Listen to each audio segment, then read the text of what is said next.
الحمد لله نحمده ونستعينه ونستغفره ونؤمن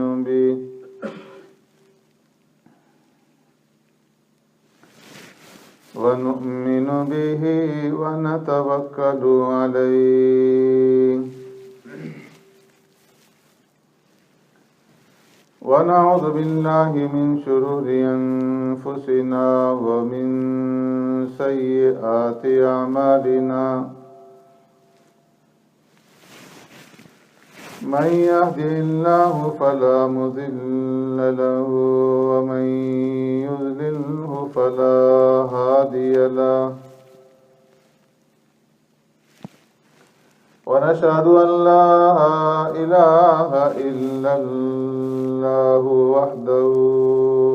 وحده لا شريك له ونشهد أن سيدنا وسندنا ونبينا ومولانا محمدا عبده ورسوله أرسله الله إلى كافة للناس بشيرا ونذيرا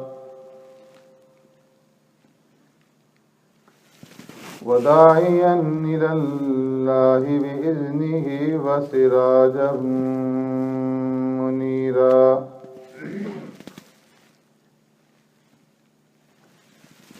أما بعد فقد قال الله تبارك وتعالى في القرآن المجيد والفرقان الحميد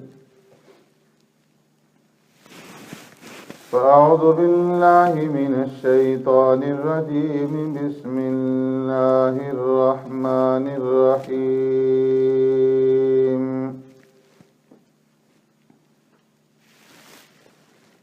يسألونك عن الأهلة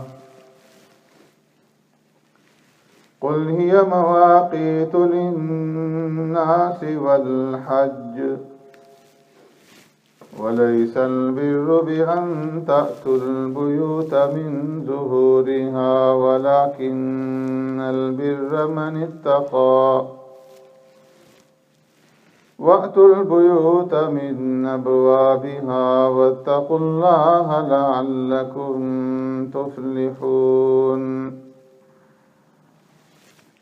وقاتلوا في سبيل الله الذين يقاتلونكم ولا تعتدوا إن الله لا يحب المعتدين صدق الله مولانا العظيم يا رب صل وسلم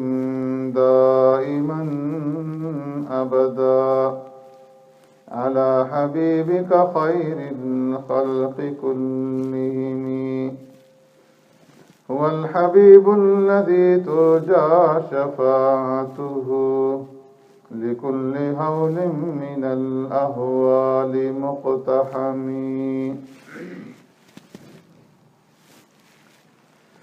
يسألونك عن الأهلة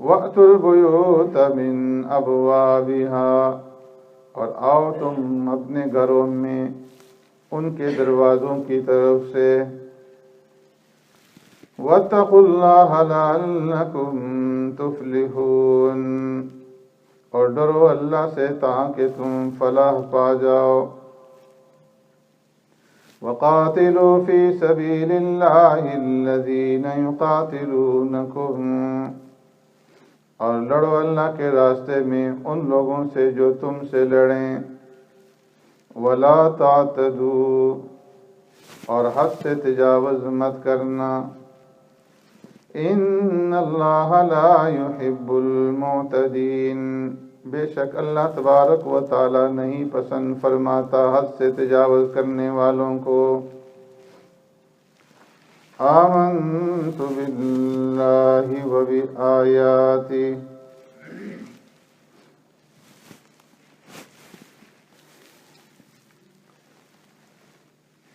حضرات گرامی،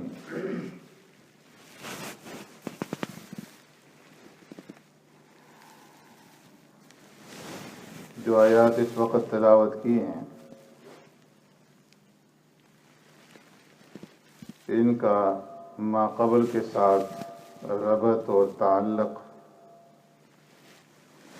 یہ ہے کہ اللہ تبارک و تعالی نے لیس البر سے ابواب البر کے بیان کا جو سلسلہ شروع فرمایا، اس میں سب سے پہلا حکم قصاص کے بارے میں تھا، اور دوسرا حکم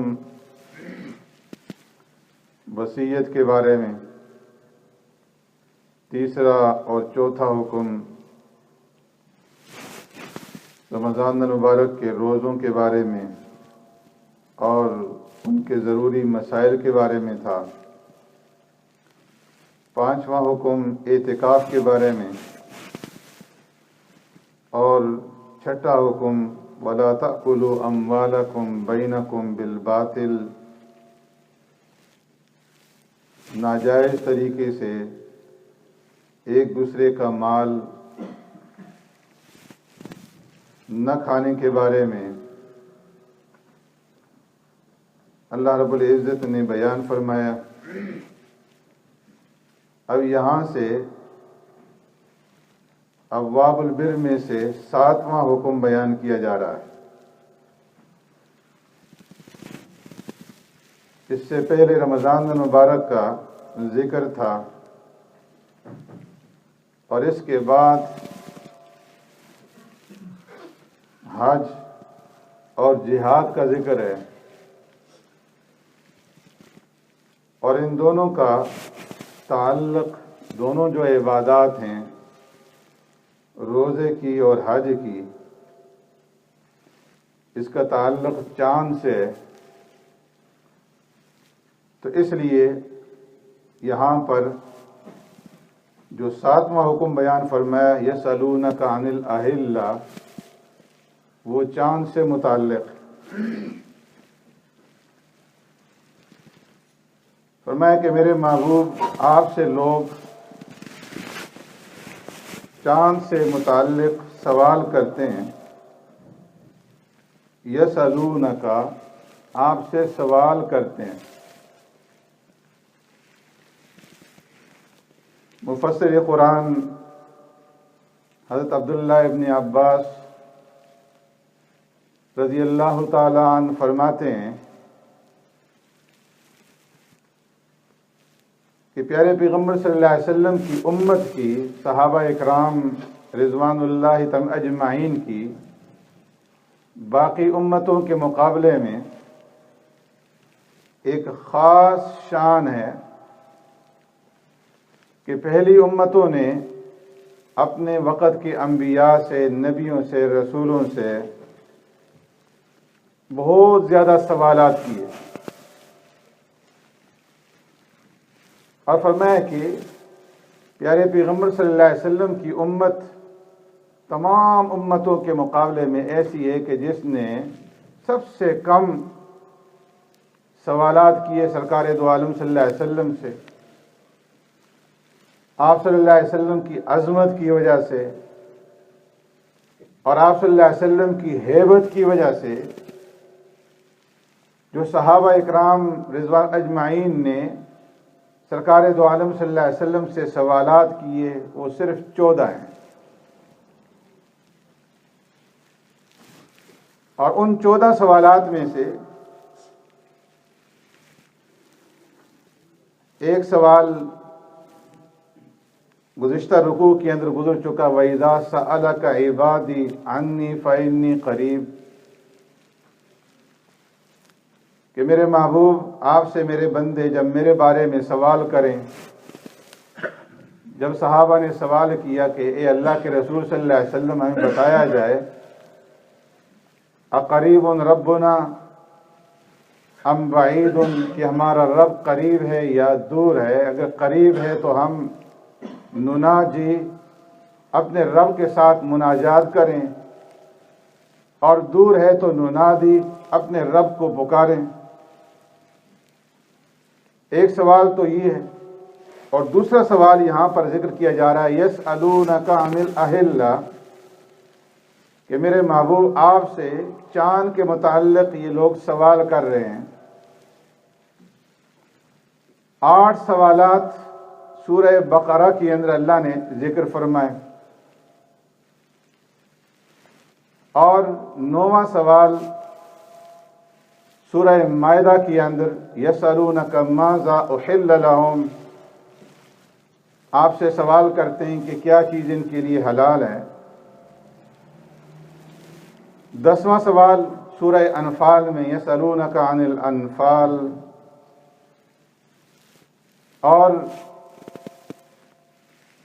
11واں سوال سورہ اسراء کے اندر یسألونک عن الروح، 12واں سوال سورہ کہف کے اندر یسألونک عن ذی القرنین،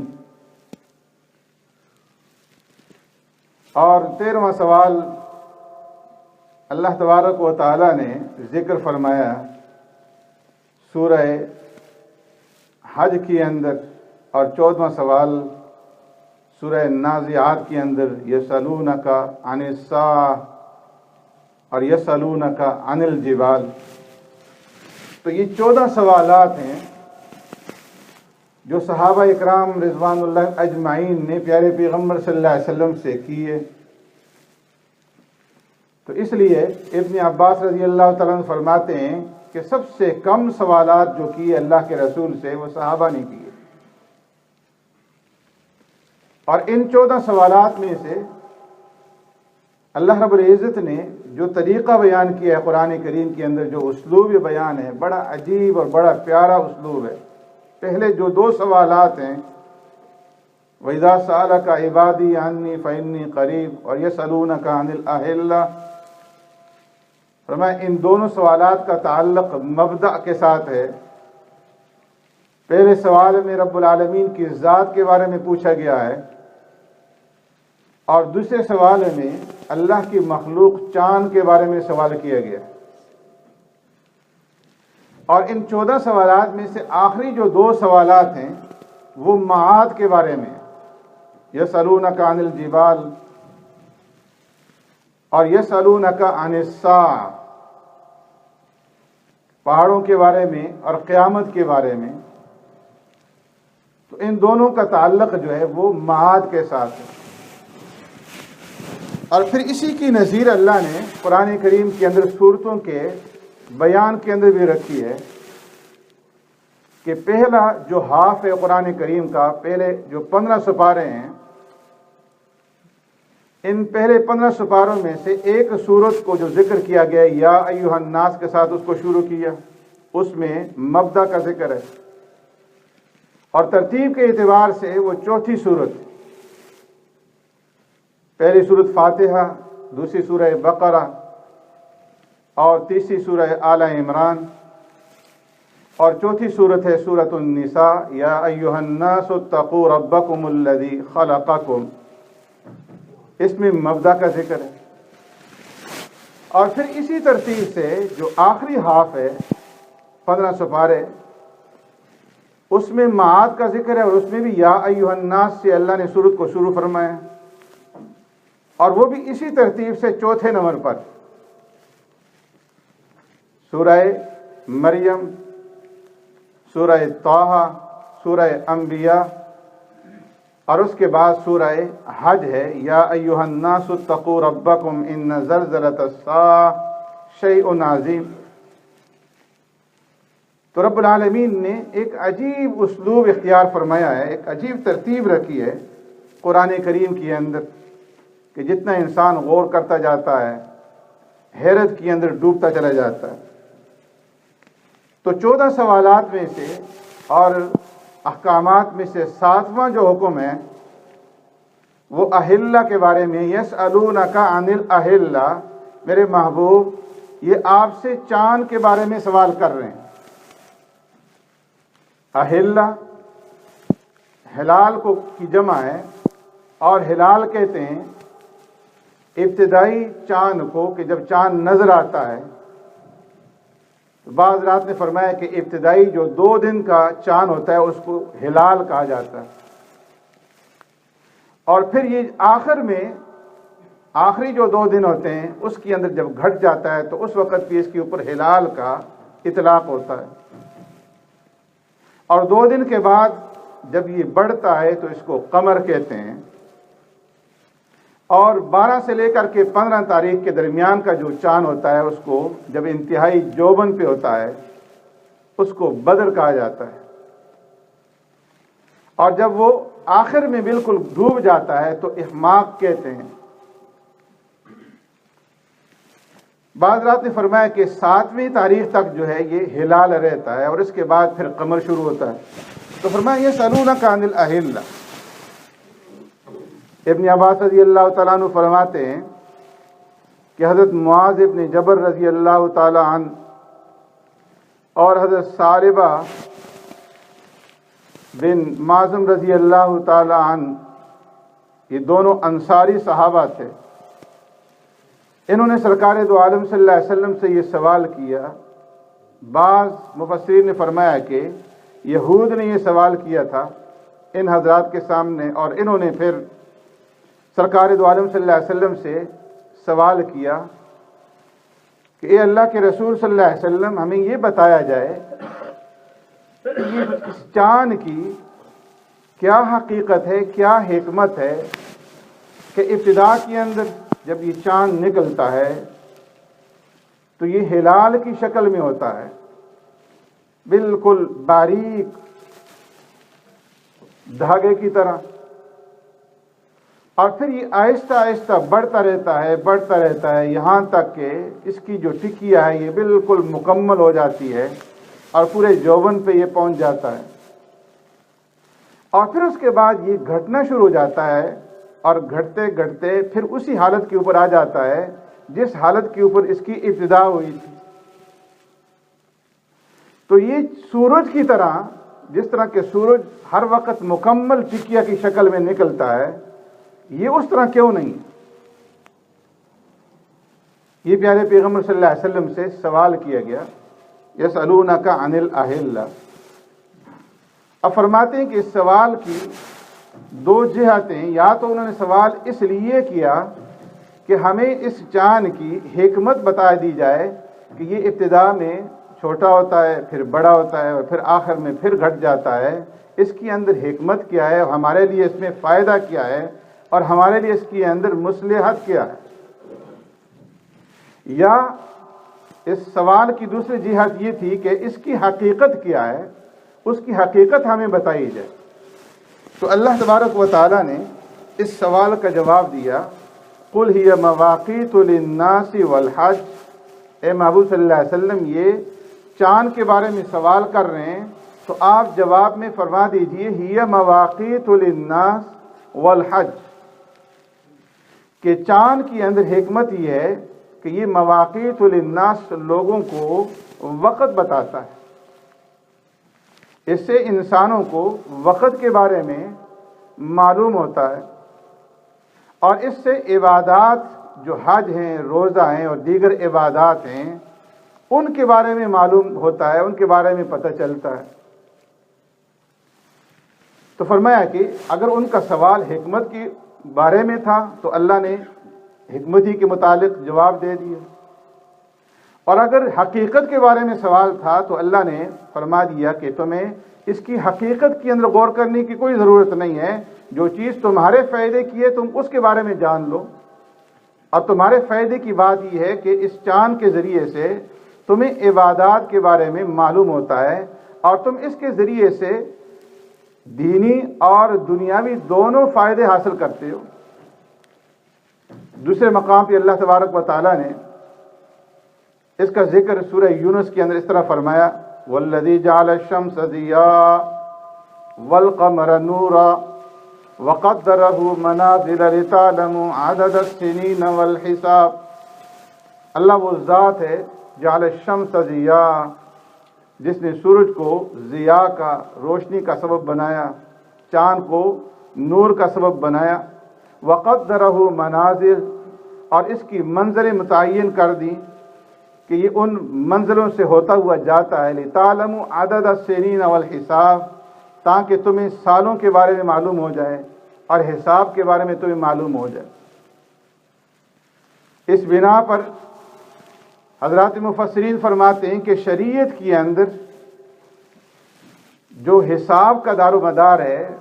وہ قمر کے اوپر ہے، چاند کے اوپر ہے، اگرچہ سورج سے شمسی اعتبار سے بھی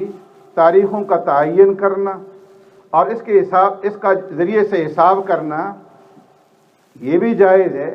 اس لیے کہ سورہ بنی اسرائیل کے اندر اللہ تبارک و تعالیٰ نے اس کا بھی ذکر فرمایا، وَجَعَلْنَا اللَّيْلَ وَالنَّهَارَ آيَتَيْنِ فَمَحَوْنَا آيَةَ اللَّيْلِ وَجَعَلْنَا آيَةَ النَّهَارِ مُبْصِرَةً لِتَبْتَغُوا فَضْلًا مِّن رَّبِّكُمْ وَلِتَعْلَمُوا عَدَدَ السِّنِينَ وَالْحِسَابَ، کہ ہم نے رات اور دن کو رکھا اور پھر رات کو مٹا کر کے دن کو لائے تاکہ لِتَبْتَغُوا فَضْلًا مِّن رَّبِّكُمْ، اللہ کے فضل کو تم تلاش کر سکو، وَلِتَعْلَمُوا عَدَدَ السِّنِينَ وَالْحِسَابَ، اور تم اس کے ذریعے سے سالوں کا بارے میں جان سکو اور حساب معلوم کر سکو۔ لیکن فرمایا کہ حساب کا دار و مدار جو ہے وہ شمسی سال کے اوپر نہیں رکھا گیا، بلکہ قمر کے اوپر، چاند کے اوپر رکھا گیا ہے۔ کیوں؟ اس لیے کہ شریعت کے اندر ایسی چیزیں رکھی جاتی ہیں جو عام انسانوں کے لیے جس کا سمجھنا آسان ہو۔ سورج کا تعلق فرمایا کہ اس کا علم حیت سے تعلق ہے، ریاضی سے تعلق ہے، اور ہر ایک انسان کے لیے اس کا جاننا، اس کا معلوم کرنا آسان نہیں ہے۔ اور پھر سورج کا طلوع اور غروب جو ہے وہ ایک ہی طرح ہوتا ہے، اس کی جو ٹکیا ہے وہ طلوع اور غروب کے وقت ایک ہی طرح سے ہوتی ہے اور ہر سیزن کے اندر ایک ہی طرح رہتی ہے۔ لیکن چاند جو ہے ہر مہینے کے اندر اللہ نے ایسا نظام بنا دیا ہے کہ یہ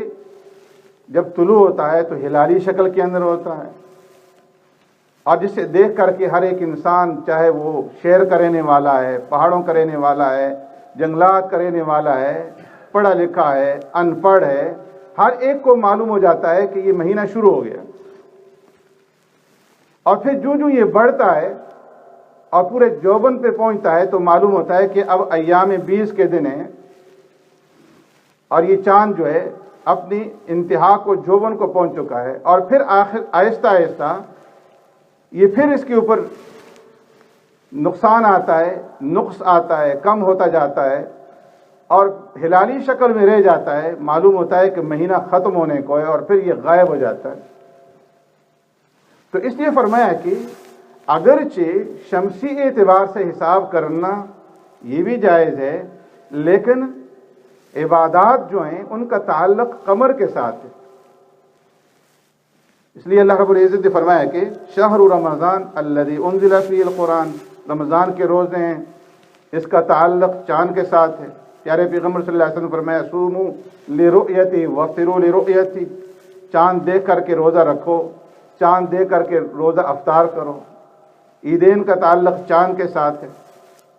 حج کا تعلق چاند کے ساتھ ہے کہ 9 ذی الحجہ کو حج ہوتا ہے، 10، 11، 12 کو قربانی ہوتی ہے،